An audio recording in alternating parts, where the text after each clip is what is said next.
Brian Baldinger, former NFL offensive lineman, does really good film breakdowns. Here is an analysis with Deshaun Watson from the Commanders game. If you just wanted to see one play right here, to see the type of season that Deshaun Watson in Cleveland is having, it's this one. First down at the 7. Amari Cooper and Jerry Jeudy are going to run this crosser in the middle of the field. And really, that's all Deshaun needs to be looking at. You can't get any better protection. You're standing back there on a postage stamp and nobody's near you. And all you're doing is reading this mesh. And as soon as Washington doubles Amari Cooper and they leave Jerry Jeudy wide open, that's the throw. It's just that simple. It's just that simple. You run, whether you're in man or zone right here. I don't know if Washington even knows what they're in. But there's Jerry Jeudy with his hand up waving. And the quarterback does this. And you watch this and you go, why? Why? I mean, here it is. It's just this easy. Like, here it is in the middle of the field. Jeudy and Amari. All right? What are they doing? That's all you need to be looking at. As soon as Washington does that, there's the throw with Jeudy up, hand up in the air. Like, they have to make, Deshaun has to make this throw. Like, you can't miss this. This is a gimme. It's a layup. But this is the worst thing that can happen. You sack yourself and you get crushed. You get chin music right there from Dorrance Armstrong. And it's totally unnecessary. I don't know what Judy's thinking about, but I'm sure he's frustrated. With that, let's welcome in Jake Burns from BrownsFilmBreakdown.com. Jake, I know you kind of looked at that same play.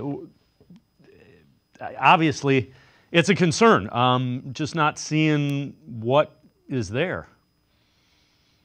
Yeah, there's unfortunately some worse examples from that game. And I think the way I've tried to look at this or frame it out is that there's a lot of time that Deshaun Watson missed that I think we forget about, right? We forget that he sat out the entire 21 season. We forget that he sat out most of 22, maybe more than the Browns expected because the suspension was longer than anticipated originally.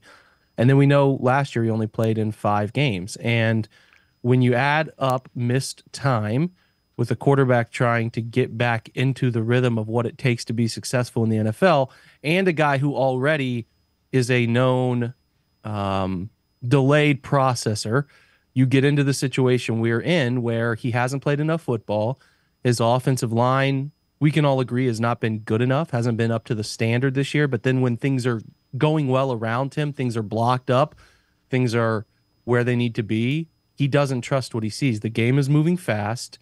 He's not able to process it. He's worried more about running because he thinks pressure is going to be in his lap every single play, and that leads to a severely fractured offense.